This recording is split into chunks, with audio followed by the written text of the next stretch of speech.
Good evening, ladies and gentlemen. To this great city of Ahmedabad, which also is called Karnavati, or officially known as Ahmedabad, which has a unique distinction of probably the only World Heritage City recognized by UNESCO from India. Probably some of my friends in Ahmedabad are also looking at me with surprised looks. But that's what this city achieved just about 5 years ago, if I recall it correctly.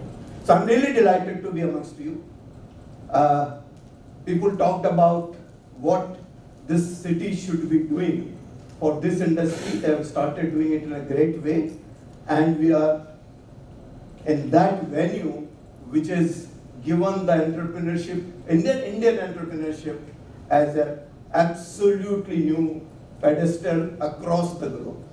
So 3 cheers for all of us and a round of applause for everybody sitting in this room.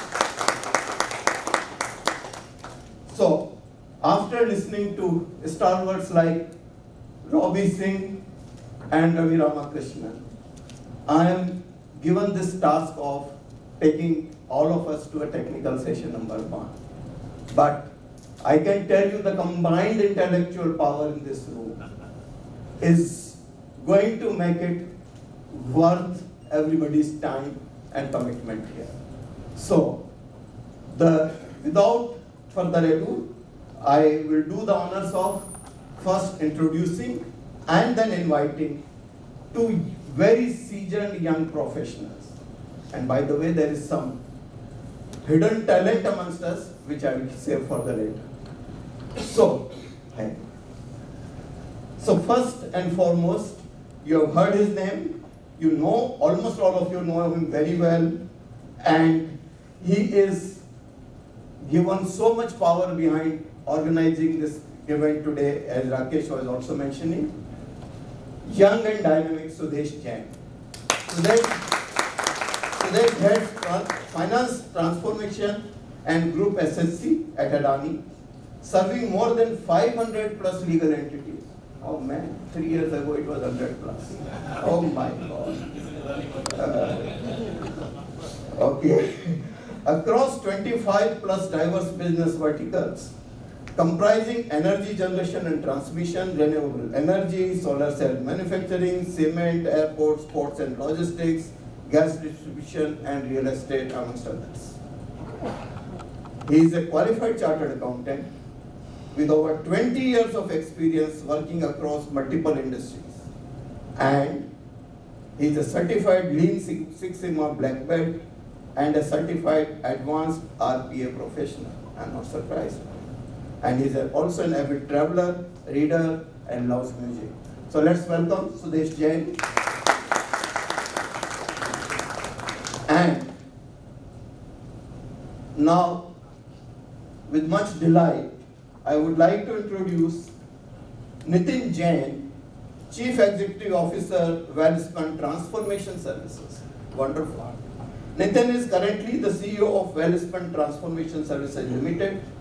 He is an experienced professional, again with 20 plus years of experience in accounts management, financial planning, financial management, ERP implementation, audit, taxation, and many other associated things.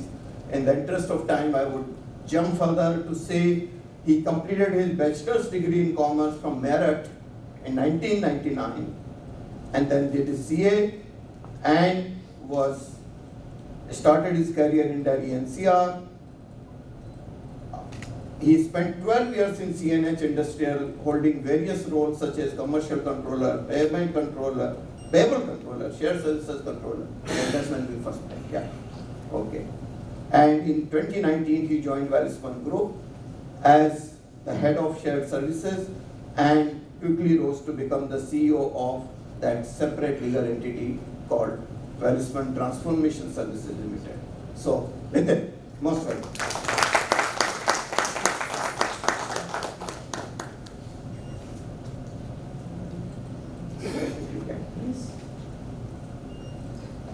It is a pleasure to be flanked by such accomplished professionals. So, the way we thought, the title of our session is about success stories. Every day in and day out, we do certain things, we take certain initiatives in the entire journey of what we call digitally powered enterprise services. And each one of us would certainly have something to share about that.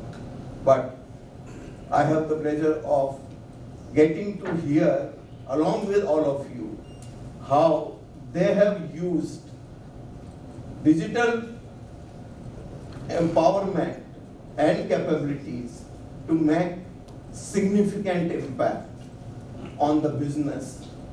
And today we are talking of value horizons, so how those impact ultimately would have converted into value for their respective enterprises and multiple stakeholders through that. So the way we thought we will talk about it is that they will take, just to take away the monotony of just standing and talking about a story, they will take the help of a couple of slides to make sure that this resonates with the audience better. And during the session, we will continue with some more dialogue. And I would encourage everybody present here not to take maximum advantage of the opportunity and do ask them questions of clarifications, or also share relevant perspectives from your side. So with that format in mind, can I again turn to Sudesh first. So Sudesh, having been personally aware of many of your feathers in your cap kind of thing in this journey, but it will be wonderful, useful that if you start on your side and share with us some of the powerful success stories by appropriate intervention of digital capabilities and technology that you have been able to bring up. Strategic discussion, big talks happened, Ravi sir, Robbie, on the digital transformation. Now let's get grounded and see, how it actually means for us. Yeah.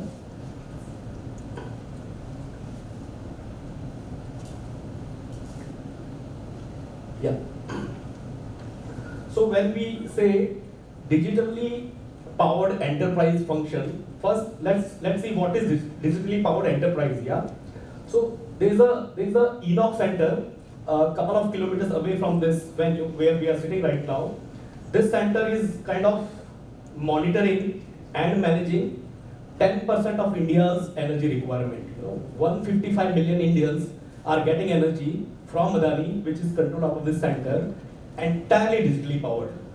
And this is not the enterprise function. I just wanted to kind of talk about this before we get into what Enoch means for us, for Abex, right? So going to the next slide, this is my Enoch, the operating center of Abex. So we have also kind of tried to replicate how do we use technology to overall deliver value for Adani Group, right? So this is A-Tech Lab, which is our in-house operating center out of Abex.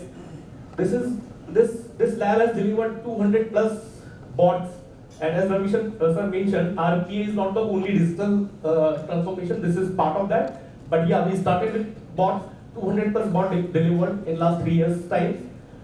17 dashboards are developed out of this lab, and 200 KPIs are being monitored on a daily basis out of this particular center, which is my operating center.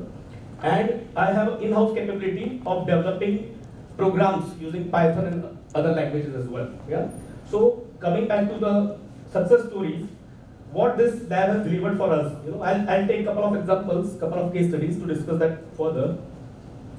So this is one of the value which we have delivered so far. And when we say success is not like a destination, it's a milestone. So what we say here is that we have achieved something right now, but end of the day, the journey is continuous, right?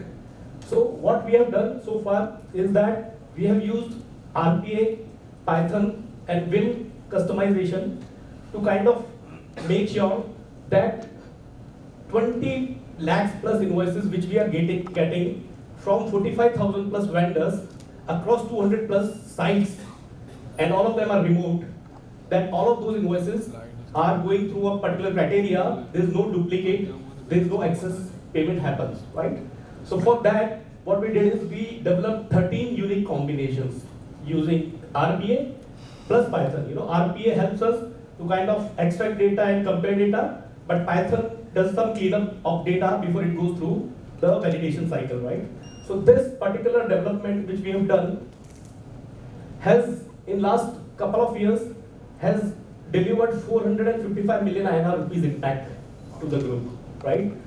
If we would not have developed this, we would have resulted into excess payment to the tune of 455 million. And in terms of transaction, it is 500 plus transactions. And as I mentioned, it is from 45,000 plus vendors across 200 plus sites, and all of these are remote sites.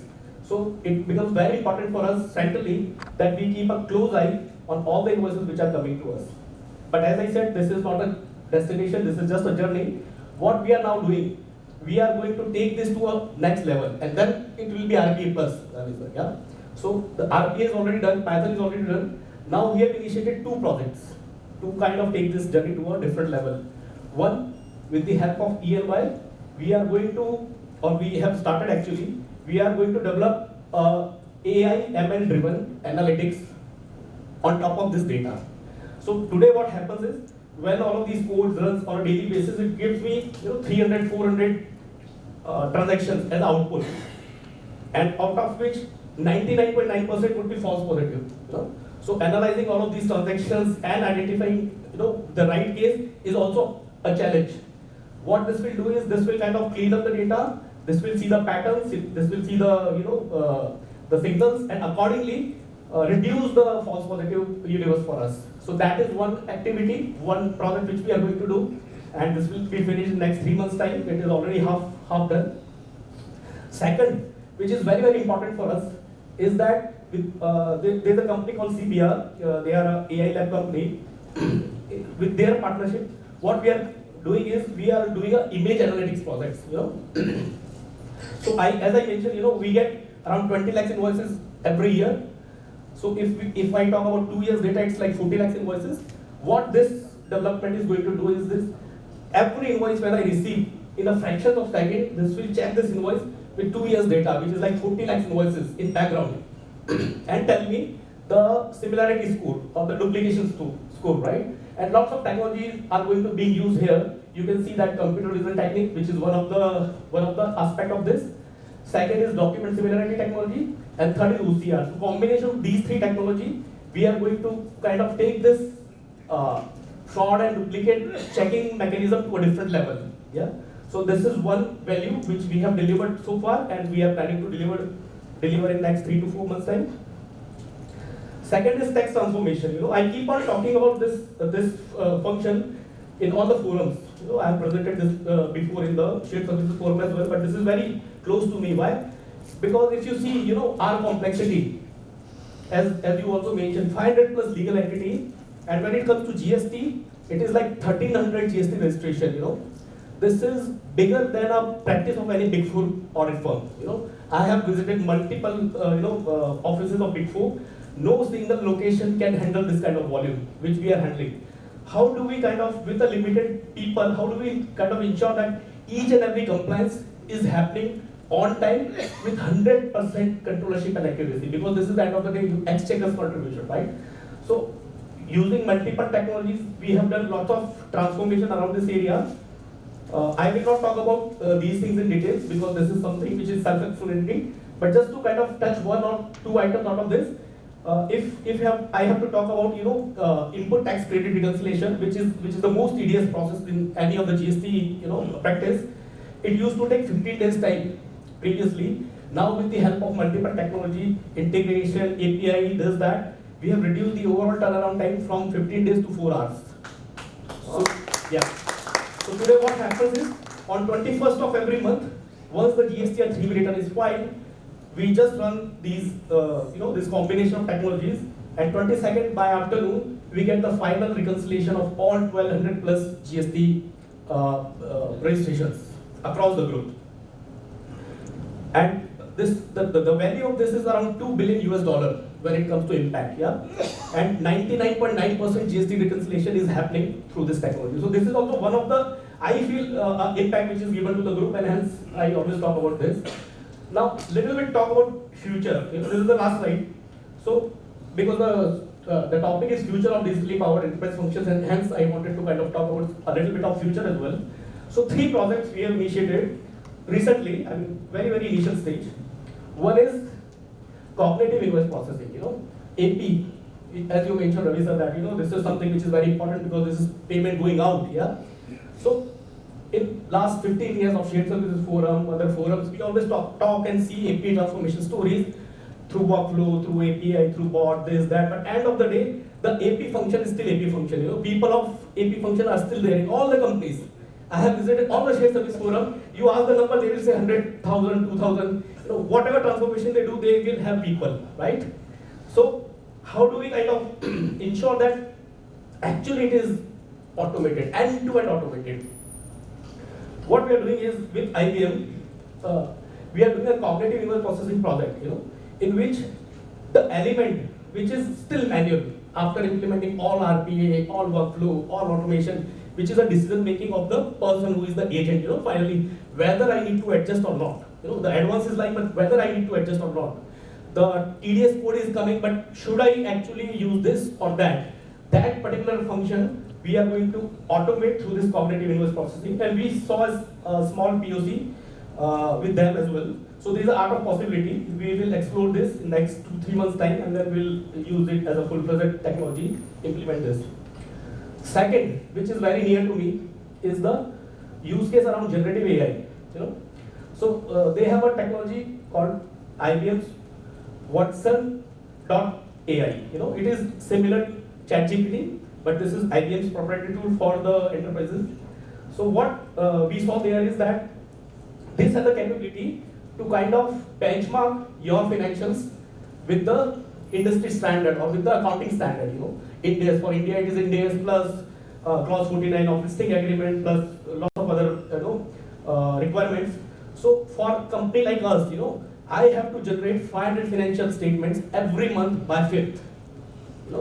And it is across 11 listed entities. So every quarter, limited review happens. Every year, full-fledged audit happens. So in that limited period of 25 days, if I have to generate 500 financial statement, there is always possibility of something or other is missing, in terms of ensuring that India's compliances, disclosure notes and everything is, perfect. For that particular thing, there is a solution which is available. We have initiated a POC around that as well. So if this happens, I will take out the role of financial controllers and auditors when it comes to review. They might be doing lots of other things. I don't think they will lose a job, but I'm saying for this particular activity, I don't need a FC, I don't need an auditor. There's no review required because this is reviewed by generative AI, which is far more sophisticated than any user or any human. And third is, again with E and Y, we are doing a corporate tax automation. This is again like a financial statement only. We got limited time, and this is also, I keep mentioning, this is much larger than any practicing big four firm. I have to produce 700 ITR 450 tax audit reports in next 2 months time, and every balance sheet is sized like 10 billion, 5 billion, 8 billion. How do I deliver that in time? For that we are kind of using multiple technology, automating this, that once my financial statement is signed on an annual basis, at a click of button I should be getting at least 90% tax audit report generated out of system. 10% will still remain as a matter of decision making. So these are the 3 very important projects which we are going to kind of deliver from the future perspective. But yeah, so these are the things which I wanted to talk. Thank you. Thank you, Suresh. Such a delight to see a fellow chartered accountant talking so eloquently or so effortlessly in the same breath about RPA, Python, and accounts, audit, standards, and everything. So wonderful. Great to learn from that, and I'm sure Nitin is not going to disappoint us. He also represents a marquee logo, global leader in its product lines, well-spun, and although they have come into the field of shared services relatively recently, but we have heard a lot of good things about you, Sir Nitin. First, over to you, and then I have noted down a few questions for you at least, and then we'll go ahead from there. So, over to you.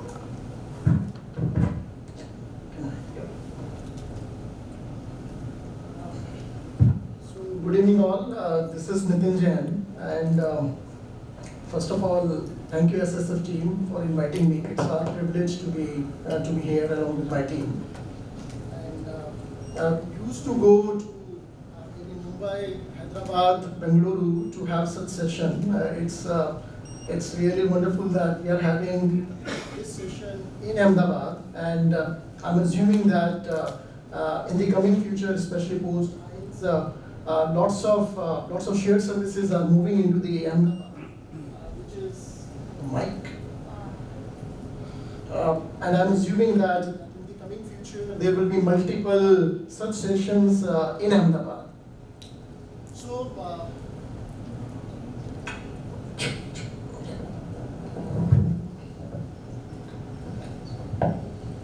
You want this one? That's fine.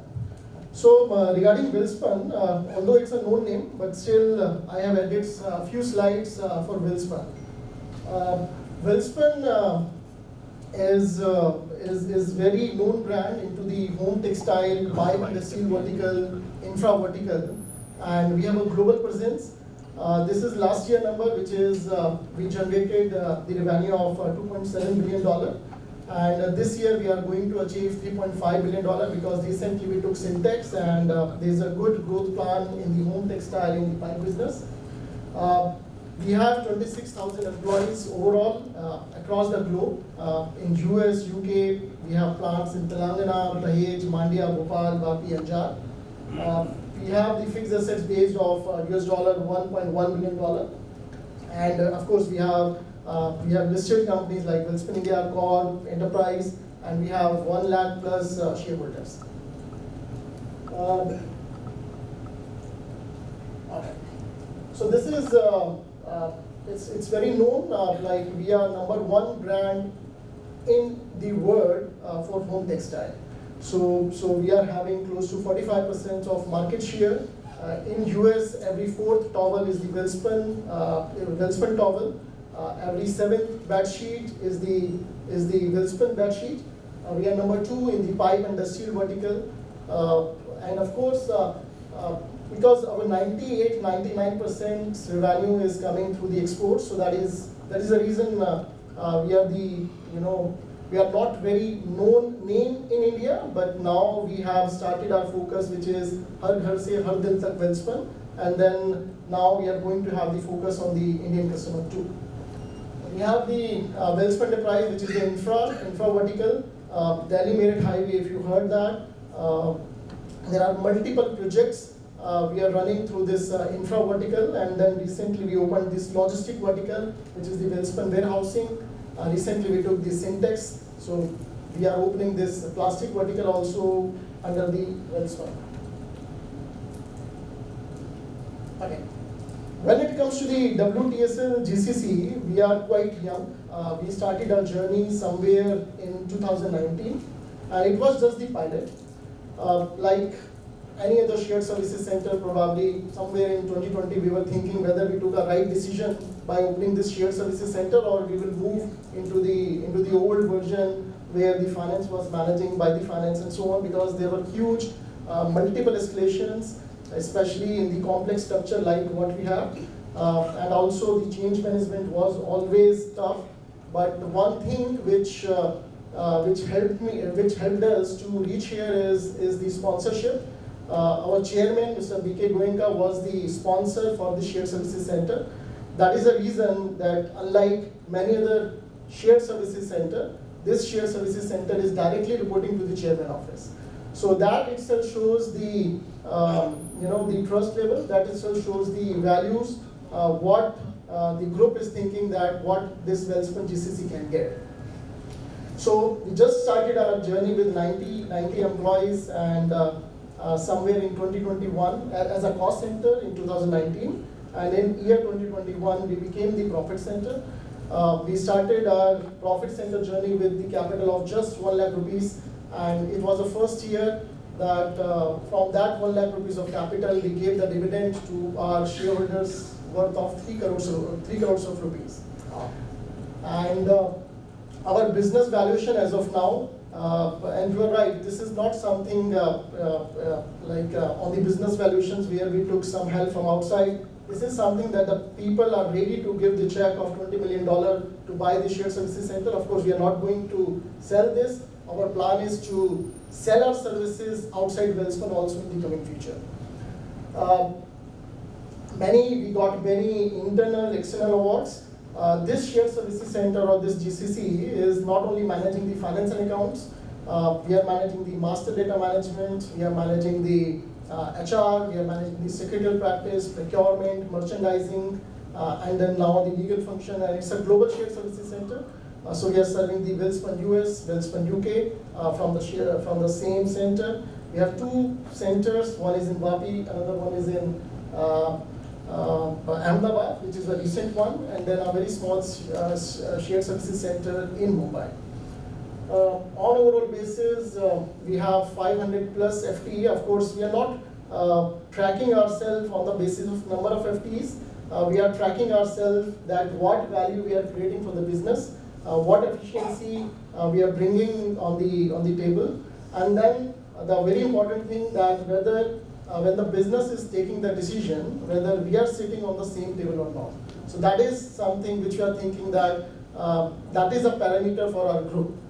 But yes, because we are growing, just in 3 years, we have reached to the number of 500 people with the diversity, not only the female diversity or the gender diversity, it is the diversity for location, diversity for age, diversity for gender. So we have 35% diversity. Also, over the period of time, we changed the gear. We are calling as GCC 2.0 journey, where the special focus is on the value creation for the business. So I have added just a small business case that when we started our journey, that what business case we picked. But yes, now we are focusing more on the analytics. We are focusing more on the consulting services. So that's also very important that now business, if they are taking any big decisions, they are coming to us. They are asking our feedback, and we are very important member for that decision. That is also one of the reasons that GCC leadership is kept in the board of the business. So that's also very important that that kind of privilege they are giving to us. This is a business case. It's just the journey. Like when we started somewhere in 2020, it was a huge challenge, especially in the order to cash, and the major challenge, like Welspun Home Textile, we are dealing with the big customers like Walmart, Costco, Massey. The challenge was that despite we are dealing with the big multi-billionaire customers, there was a huge overdue outstanding within the group.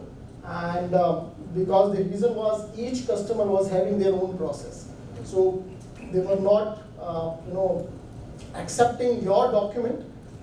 Each customer was saying that there is a different process for their own process, and because of the manual intervention, we will not be able to submit the documents on time. We will not be able to, adhering their own SOP, and as a result, they were not paying us on time. So when we started this journey as a GCC, we picked this as a first project. This project took close to 14 months of time because we personally met with the big customers, and we understood their requirement, we understood their SOPs, and what we did, we deployed more than 40 bots into the O2C. I think there are many discussions also whether the RPA is successful or not. Of course, it depends on the process to process, but for us, for Welspun, it's very successful because of this bot technology. Yes, of course, we also added the Python and the other artificial intelligence into this process. Because of that, we moved the entire O2C cycle without the manual intervention. So that means in our case, our 95% of our revenue, which is the export revenue, is getting recognized by the bot. So it means based on the Incoterms, my bot is going on the government side, my bot is going on to check the container status, and on that basis, the bot is recognizing the revenue in my books of accounts. My bot is going on the customers portal. My bot is going on is arriving the customer as SOP. My bot is also doing the complete reconciliation with the receivable, and if there is any overdue outstanding, of course, all these customers are also having their own shared services center. My bot is doing the follow-up on that overdue, and the result is that the outstanding, which was close to 140 crores overdue, that has been reduced to 3 crores, and this is the actual numbers in the month of August. So it's a very successful project in the history of Welspun. And apart from that, of course, because we picked only one as a case study, but apart from that, we also picked the P2P. We are also generating close to 7 lakhs. We are 7 lakh invoices on a per annum basis. We generated our own tool, which is a valid tool. We have a big team who are focusing, and then of course we are going on the patent also of that tool. This tool has a capability where without touching the invoice will get processed. It will get automatically reconciled with the GST return, with the 2A and the other things. And there are other many projects, but I'm sure once we will have such more sessions, we'll be happy to share the best practices. Sudesh is one of my good friends. We used to talk very regularly. We are sharing our good thought, what we are doing in our shared services center, and then, of course, we'll be happy to connect with all of you. Thank you. Thank you. Wonderful. Another very powerful example, and you saw the. Just last thing. Oh, this is also very important, and why I added this slide is it was just the second year of our operations. Within Welspun, it's like an Oscar award, like the best company award. So you can understand the value of this GCC, that they are not considering us as a back office. They are actually considering as a business partner. There were companies into the competition who generated the revenue of 30,000 crores and the good EBITDA margin. In the first year, we just generated 16 crores of revenue. But we got the best company award from the Welspun Group and from many other companies. So that itself shows the trust level and the what value which we are creating for the Welspun Group. Thank you. Wonderful. So I was also about to call out this point that here is one so-called shared services, which is actually transformation services that you call yourself about. Within coming into existence within 3, 4, 5 years, the kind of achievement and the connect with the enterprise value that you have been able to establish, and the positioning within the organization where it reports directly into the chairman's office and all that. Many other similar centers have taken years and years and still may not have reached there. So hats off to you and your team and your sponsors. Thank you. So that's a great story to hear. We'll come back to it once again. But is there a Mentimeter audience poll ready? So everybody will get an opportunity to share their views on a question which is going to come up on your screen very, very soon.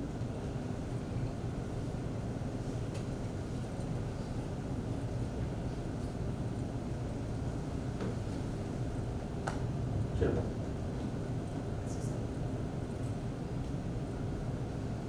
So question for us. You can also participate. Okay. Basically, it's a Mentimeter question. Again, technology-enabled audience engagement methodology, you can say. Well, so you will have some options. What you need to do is you have to go to menti.com and use the code on that. So please use your smartphones. Go to menti.com, use the code 71092590. 71092590. I'm sure it's not that complicated.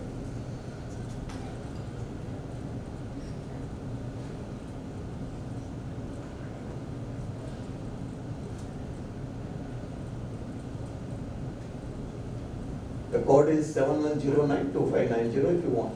And you can give there's no right or wrong answer. You can give your preferred choice of the answer. Even it's okay. No, because they didn't ask. So we will give 30 more seconds to all of you.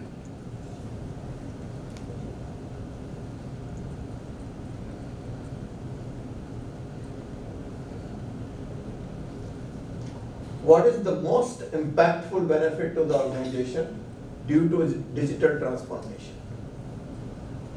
What do you think is the most impactful one? All 4, 5, 6 options may have their own value.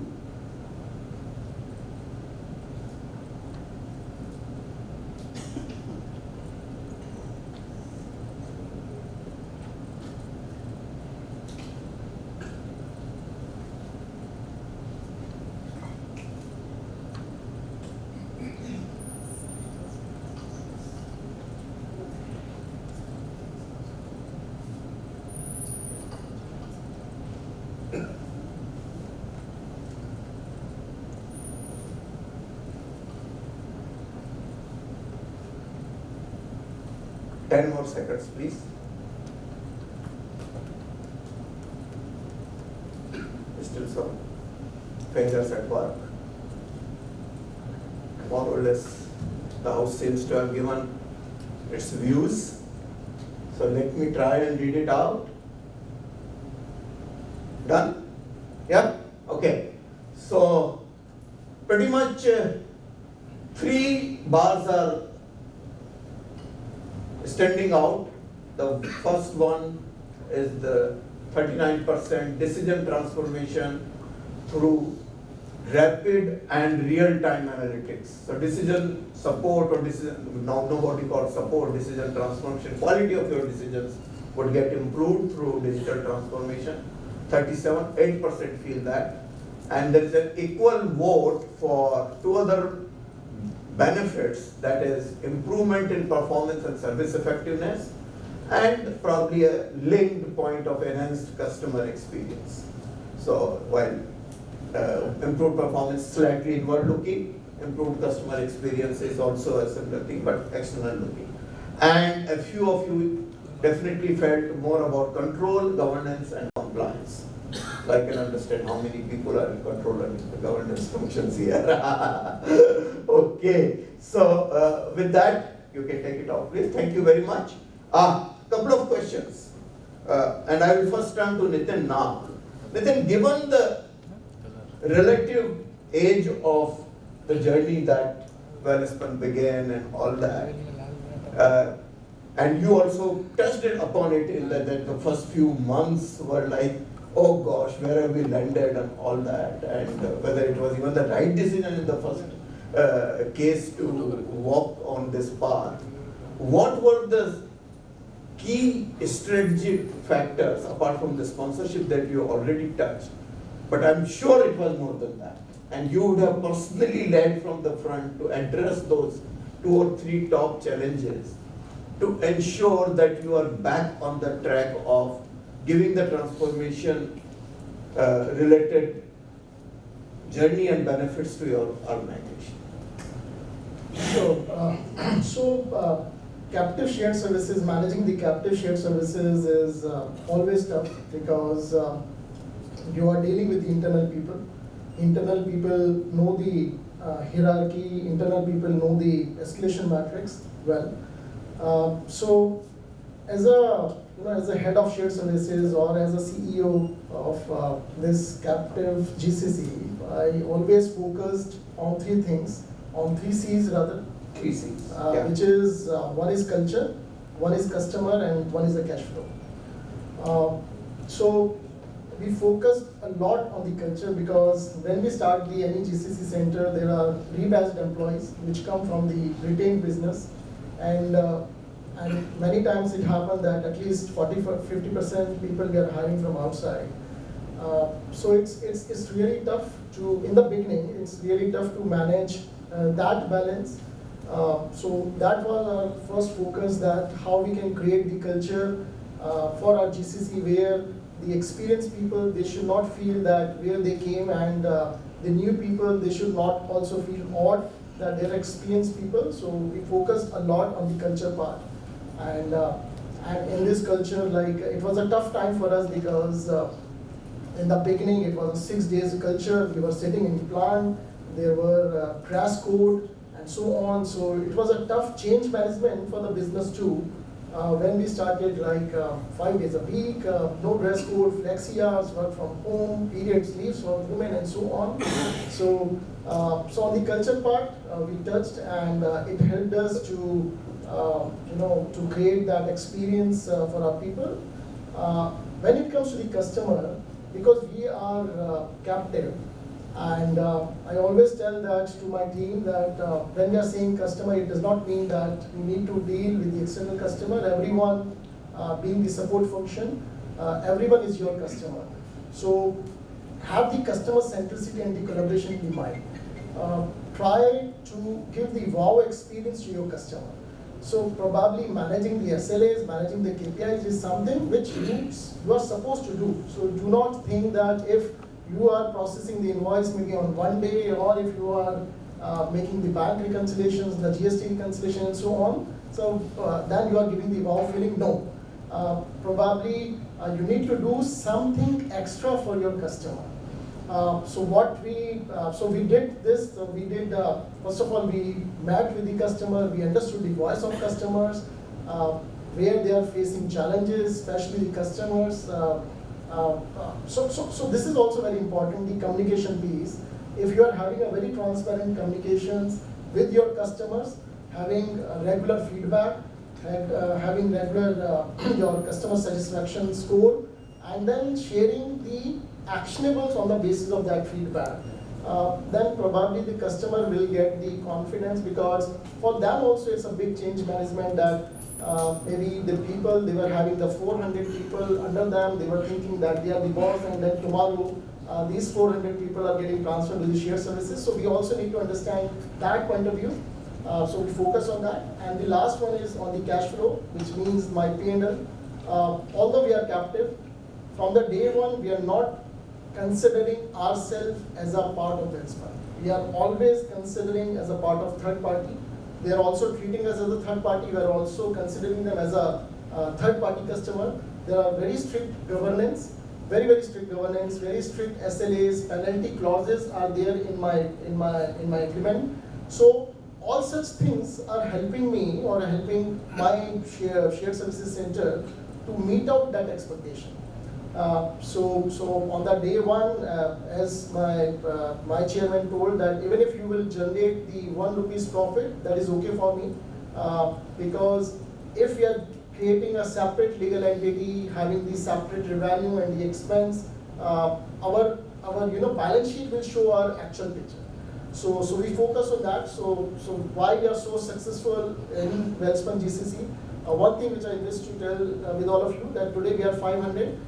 We are now opening a new shared services center in Hyderabad, and it will be the 2,000-seater office. So maybe in the next years of time, this Welspun GCC will have close to 3,000 employees in the GCC. So why we are so successful? Because of these 3 C's. Okay, good. So we learned about these 3 C's. Turning to Sudesh, we have heard a lot about this value part of this entire. Yours is a relatively more mature organization, and you have given some fantastic, mind-boggling statistics and all that. In simple terms, what value Abex will be delivering for the Adani Group in this rapidly changing digital environment? And can you give a more specific, precise answer? Yeah, so thank you. In my view, value is a little bit different when it comes to Abex delivering value to the Adani Group. And I'll tell you the reason why. If you go to Adani's website and download our corporate presentation, on the slide number 3, which is the business model of Adani, you will see there is a mention of Abex as well. We feel very proud, that it is mentioned there. Why? Because the group sees Abex as more of an assurance function than a back office. It is not like a transactional processing unit, typically a shared service center have. We have very different in terms of scope and everything else. As I mentioned, we do end-to-end R2R, prepare financial statement to the final level, get audited and everything done. So the expectation of the group is very different, And we have lots of investors, JV partners investing in the group like IFC of Abu Dhabi, QIA of Qatar, Total from France, and then latest is the GQG, which invested $5 million post short service report. So there was a presentation to the CEO of GQG, Mr. Jain, a couple of weeks back, and he has given to us slot to the entire group, to kind of present what we are doing. I was given 30 minutes out of that 2 hours slot to talk about ABEX. So that is what the controllership and the assurance the group is expecting out of ABEX. And typically in a valuation, the future cash flows, I'll talk about finance a little bit. The future cash flows and everything is discounted on a VAT basically, and it has a risk premium. So I see value in a different way. If because of ABEX we are able to reduce 1% in that equation from the risk of the group, the value of Adani Group will increase by $25 billion. So that value I can deliver in the next 3 to 5 years time to the group if we put our things right. So that is one way. Second is not related to the digital transformation, but I have a different problem than Nitin. He has lots of rebased employees because they have recently set up. We were 10 years old. We are 10 years old. So I have a different problem. All the rebased employees are now gone back to the businesses. I have new hired people, and I have to see career path of those people. So what we are doing is consciously we are moving the trained resources to various business roles. In last 5 years time, I have moved almost 200 people to the various group companies. So if you see today's Adani's finance structure, we have around 500 people in the businesses. 40% of that is ABEX.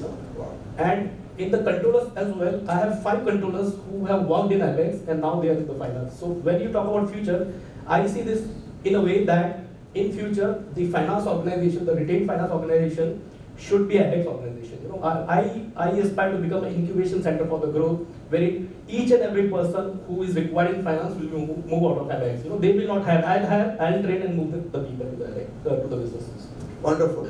So both of you made some points, which was wonderful. And on a personal note, also took me back almost 25 years ago. We are, as you said, we have the tag of being pioneers of this journey and all that. So, one statement that you made, that in this stage, it's important for you to be seen as a separate business within the larger scheme of things of the organization. In American Express, we used to say that we have to become a supplier of choice. There is no mandate. Although there was a mandate to begin with, but there is no mandate on the specifics. So we have to deliver as like a arm's length transaction. And similarly, you made the last point, again, that you have to become a fountainhead of talent. So that's what ABEX has proven, that 40% of your finance leaders in the businesses, and this is inevitable, because the kind of training or understanding or depth that you can provide into the business through the wider shared services penetration and reach, that's unparalleled. So thank you, both of you. And both of you made another very, very strong point about how you have started looking at artificial intelligence in an early way. And that brings me to that surprise element that I was talking about. So it was a great pleasure. I want to invite Henry Allender to the stage. Henry has come, as Rakesh was mentioning. He's a British German and lives by choice in Zurich and has traveled via London, Mumbai to Ahmedabad with his baggage still following him. Okay? So we were together in Mumbai yesterday, and Henry, he represents a company called KYP, which is one of our main support sponsors, and KYP in some form and fashion can also mean know your process, which is so fundamental, so basic. But without stealing thunder from you, and we just want to share what you do and how you can help our fraternity in our jobs. Thank you so much. Thank you for the kind introduction. Let me maybe just start, if I can, before I do that introduction, by saying I'm humbled to be here, selling software globally. We can see the role that India plays in the shared services space, the rapid growth that continues. It's good to be here today in a city that's also driving that growth significantly as well. And yes, I'm here representing Germany from the company point of view, also from a personal point of view. The process obsession mixed with a bit of privacy obsession. Throw software in there as well. We talk about productivity an awful lot. Me, very briefly, by background, nuclear engineer by training. Of course, I'm here today as a sponsor, but I'm not going to go through any slides on detailing the software. I've been allowed to put a sheet of A4 paper into every one of the attendees' packs. There's a description there if needed. What do I want to pick up on today? Well, between the software role today, engineering, I spent a lot of time as a practitioner in this space. So acquiring companies, centralizing lots of functions, particularly in the energy industry in Western European countries. And this was early stage maturity. And I don't need to lecture an accomplished audience about maturity models. Shared Services Forum have got plenty of those. But what we see, what am I in a position to see, how am I in a position to help? Across our global customer base, across maturities, there's still a challenge on visibility, on data, on understanding at the most granular level what is going on across organizations, across functions, even in small teams that might be sat together. And with that visibility of processes, of course, of people and technology, and by visibility for us, that is from 5,000 people in shared services at DHL, for example, 15,000 people across commercial and marketing at Colgate-Palmolive. It's broad visibility. How people apparently follow the same processes, use technology, but come out with very different results. The tips and tricks and shortcuts and macros that people deploy in day-to-day work to get work done. So with that visibility, there's of course some interesting trends, and I'm going to leave AI till number 3. Firstly, we talked already about technology enablement and the journey towards technology integration. From what we see, 80% of daily activity at scale in shared services still happens outside of core systems of record. So these systems that are designed to be the backbone of daily operations and functioning. So it's 80%, but still in everything from Excel, of course, but through to tiny hidden applications, Slack used for approvals, people going online to get exchange rates, and many thousands more. That gap still needs to be closed to get to full technology integration. There's still a long way to go from what we see in the data. The next trend, number 2, top performers. And this is the world over. Top performers are overloaded. So the people that are genuinely carrying organizations, carrying teams, despite the progress that's being made on the automation front, despite some of the wonderful technology that's out there to support them now, top performers are still overstretched, and that's very clear from the data. From simple signals, overtime, weekend working, through to seeing where the load really lands when escalations happen. We see, of course, how people work. We see the potential in work in those 3 domains, people, process, and technology.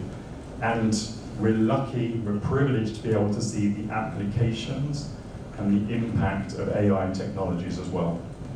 So of course, an example, generative AI, the last 6 months, mega trend. Everyone wants to know about it, everyone wants to know what it's worth to them. When you capture in real time productive work across shared services, you can see the gaps that these kind of technologies can fill. You can search for patterns to understand what it could be worth to your particular circumstances and your organization. So for some customers, the question is already, okay, how's AI already being used? So let's put compliance to one side, whether people should or shouldn't be using the tools in the first place. Let's put queries to one side. but how is it already being used? Now, I think one phrase this morning is already stuck in my head. I've written it down to make sure I get it right. So, digital capability builds the divide, by Robbie in the introductory session. This is what we're seeing with AI technology adoption as well. So top performers, people that we've said are already overloaded, these are the primary adopters of AI technologies and generative AI in organizations. It makes a meaningful difference. With our measurement, we're seeing a 4 to 5% productivity increase already in a couple of global organizations for people that are using a couple of the well-known tools that are in the market. So measurable impact. But back to this quote, the divide. It is the top performers that are using, again, these new technologies. So it's not just about digitization, it's not just about digital competence and capabilities or generation gaps. Again, in day-to-day work, the top performers are the ones deploying these tools, and it is increasing the divide from the mean inside of teams and from those that are lower by some metrics performers as well. So it's another thing on top of the long way to go, 80% of activity happening in this huge spread of systems, top performers being stretched. That implementation of generative AI is a big challenge for lots of organizations.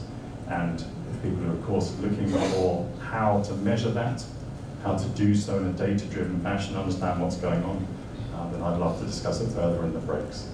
But to wrap up, the acceleration towards horizons and how to unlock those value horizons. I'd say as we're accelerating towards those, we don't need to think about, as Ravi said, what it will look like. We can also think about what it does look like today as the basis for the two stories that we've heard today, as the basis for all other transformation projects, understanding what's going on, leading with visibility across people, process, and technology is absolutely key. Okay, thank you. Thank you.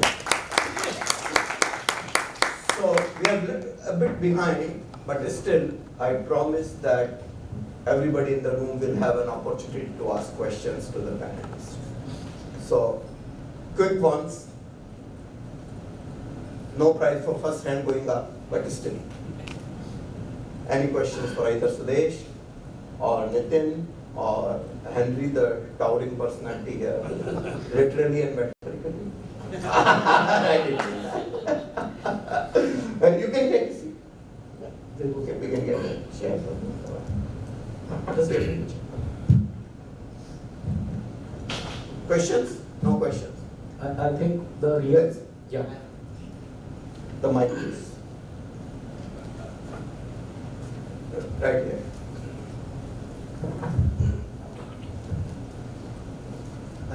So this is myself.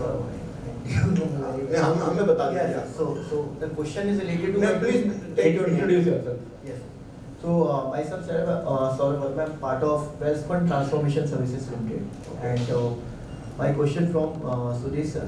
So when you shared related to the artificial intelligence to judge your P&L on basis of because you Financial statements. financial statement with the partnership of the IBM. What's up? So because you are a listed entity and you are going to publish your financial in after certain of certification, but how are you going to share your data with the any tool which is related to the you are saying that your P&L is going to analyze with different entities comparison. So how will you confidentiality you going to maintain in your financial number before the publish formally you publicly announce your financials? See, first of all, there's no comparison with any other legal entity per se. You don't need to compare financials between entities.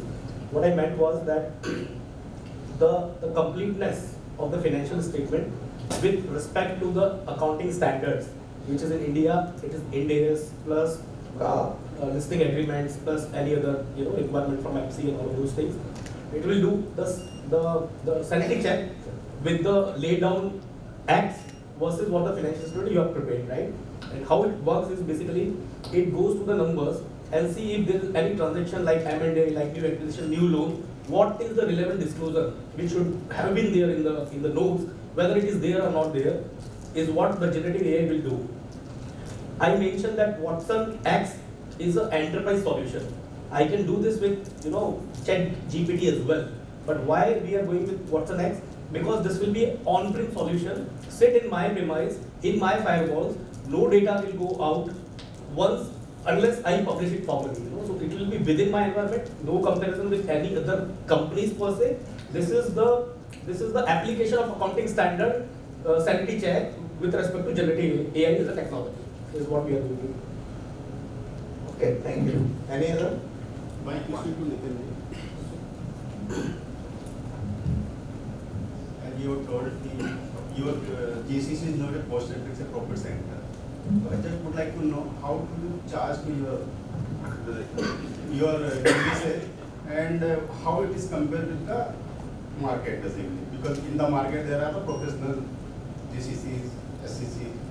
So how you are maintaining, how you are giving 3 crore rupees to your chairman? So when we started our journey, our pricing model was on cost plus margin basis because it was the first year for the discovery, year for the pricing. From the second year onward, in many of the services, it's on the basis of outcome basis. Okay, so like what we are doing, we call as a model which is a triple R model, and where we are focusing a lot. The expectation is that maybe in the next 2 years of times, my 80% revenue will come from this triple R model. This model says revenue for the business. The first R denotes revenue for the business. The second R denotes revenue for WTSL. So if we are generating any P&L gain to my listed company, they are passing 10% of that savings to me. So that's the revenue for me. And the third R denote, which is a revenue for my employee. So I am also allocating some part of that revenue to my employee over and above their CTC. So that's also helping us to retain my key talent. It's working as a retention strategy. So to answer your question, yeah, first year was the cost plus margin, the second year was the fixed billing, and the third year onward, my 80% revenue is coming through this triple R model. Very good. Thank you. Atul. Atul has a question. Can you? There's a mic right there. So I'll ask a, I can hear. can you hear? Yeah. I'll ask a difficult one. For you, you've had a very good journey, right? What have been the mistakes which you have made in this journey, right? Because I think there are a lot of people in this room who might be starting or who might be kind of thinking about starting the journey, right? So tell us about the mistakes or the learnings which you have had. I think that will be very, very helpful for the group and to both of you, right? I mean, whoever wants to take our first shot at that. And this will be the last question, unless there is a question specifically for Henry. So I'll answer, I'll start. Yeah, so we will have. Yeah. No, I've been shown the clock a couple of times. Sorry, guys. So first of all, learning is a continuous process, and we are making the mistakes even now also. Probably, maybe in the beginning we were making the mistakes of 60-70%. Now based on that learning, the percentage has been reduced. And during that time, the people, the experts like R-Value, they also helped us. I remember that when I joined Wellspun, we engaged with R-Value with Rakesh. We benchmark ourselves that where we stand in terms of our processes, in terms of people, culture, everything, and then they made a wonderful report, the complete next 3 years of vision. So few things which we learned during this journey. The first is, especially in the first and the 2 years, you need the experienced people. Never think that you have opened the shared services center, you can have the people from outside, they will hold your fort. No. apart from the experience, you need to manage your customer, and if few people are coming from the customers, you will be able to manage your customers very well, not in terms of delivery, but in terms of the escalations and the other things. The another thing is if there are organizations, if there are tools available into the market, do not invest in that tool. Just think that, do not think that you should invest yourself or you should generate the kind of tools what is already available into the market. Probably in the first years of your operations, if tools are available, have these tools. Okay, so build that talent, and especially in the first 3 or 4 years, it's an investment time. Invest on the people, invest on the talent. Never think that, okay, I'm hiring the persons with a salary of 50 lakhs, 75 lakhs once a year. I think it's a time that you should invest, so that maybe after 3 years or 4 years of time, you can actually create the value for your business. So few things, maybe these are some suggestions for you. Yeah, so for us, again, this is a little different in terms of, I would say mistake or what we have done differently, is that we created an impression back in the organization that we can do wonders in events. And because of that, they don't look at us like a shared service center. And as Robbie mentioned in the initial speech, Gautam Bhai has a deep pockets. Every year he go out with $10-12 million and do shopping in the market. Yeah? And we are asked to kind of show our capabilities there. The recent example is the wholesale cement assets which we acquired, ACC and Ambuja. Before that, last year we acquired Mumbai International Airport. Before that, we acquired SB Energy's renewable assets. Recently, last month we acquired Sagi's cement thing, and lots of other small acquisitions. So the expectation from MX is that from day one I should take over the business, irrespective what process they are, what system they are. There are people, not people. Typically, this will not happen with shared service center. People will say, "I'll do effort analysis, FP." This is not typically a shared service center will do, but we do that. Wonderful. Maybe the same question for Henry as well, right? From a KYP perspective. From a KYP perspective, okay, so not trusting British Airways with my luggage, okay. From the KYP perspective, the mistakes, the pivotal points in our journey that really changed the purpose of what we do were being too narrow in how we thought in the early days. There was an easy solution, and that was looking at kind of simple mining of tasks, focusing on automation, but the right customers stretched us really in a challenging way to provide the same view on an ongoing basis. We don't just want this kind of insights and visibility of 1 week. Up your game, raise the ambition, do it on a 365 basis. And then in terms of the depth of capture, what you can look at, it's not just about capturing one small pearl necklace that's been put together, one process with perfect steps. The reality of work is much more complex. And so those early mistakes and the challenge we've had from some customers have really driven what we are today. Thank you. Thank you. The last one for the day. Oh, we still have one. So this is in particular to the comment which Nitin made, wherein you have mentioned that the next steps is analytics. Now, what kind of analytics you are looking into? So is it the business analytics you are working on, or you'll be providing support to the business? That what kind of things you do to further grow? So what are the pros and cons you have considered while taking a decision that you are venturing into analytics? So, of course, when we started this journey somewhere last year from the GCC center, our first focus was on the data accuracy, because whatever we are analyzing, if your data is not correct, then you're not going to take the decision on the basis of that data. And we are happy to share with all of you that we have generated close to 500 different dashboards in the Power BI. And now our review, even with the chairman, all the business reviews, these are happening on the basis of that Power BI. And that was a big challenge because our 80% time before the Power BI, the 80% time was going on the preparation of the data. Now we have converted that. Now the 80% time is going on the analysis, and 20% time probably still there is some accuracy needed. Recently we did the procurement function, and it's a big area for us because now we are having huge data for across the globe. Even when we have not started the analytics, but even in the first month itself, we got the savings of, we gave the savings of crores of rupees, because there were vendors who were selling the same products to my Anjar plant at a different price, to the Vapi plant at a different price, to my Hyderabad plant at a different price, because everything was decentralized. So we are going to have a huge investment in terms of analytics, especially for the procurement piece, and I'm sure that will add the values for the business. Good. Very familiar. One last question from me to Henry.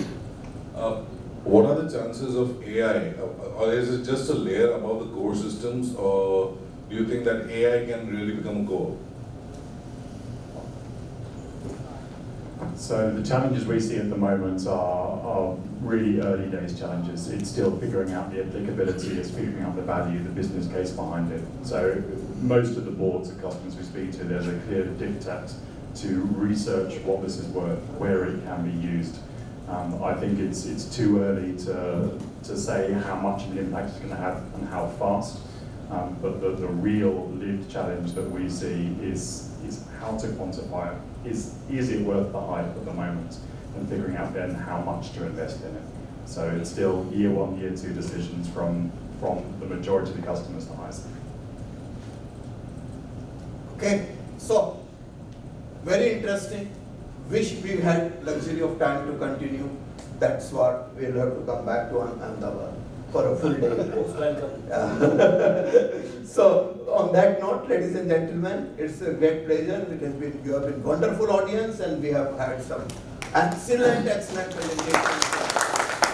I think by next year we will have a larger banquet room prepared. That is under construction right now. So Yes. we also timed with you only, Yes. so that we can do a larger event. But the success of AI or adoption of AI would be in a true sense if after a couple of years, instead of Anand, AI avatar of Anand is moderating me and everything. Then only I say this is a success. You know, you see Aaj Tak 9 PM daily basis, first 5 minutes is AI avatar, and then actual anchor takes over. You know? So we want to see that here. As long as it's first 5 minutes, I'm okay. That time AI will give the answer. Yeah. Not Sudesh and not me. So I have to also do the honors of presenting the SSF Global Mementos to all my co-panelists, and in the interest of time, I'm doing it myself. Otherwise, I would have invited more people. Please, Mr. Photographer.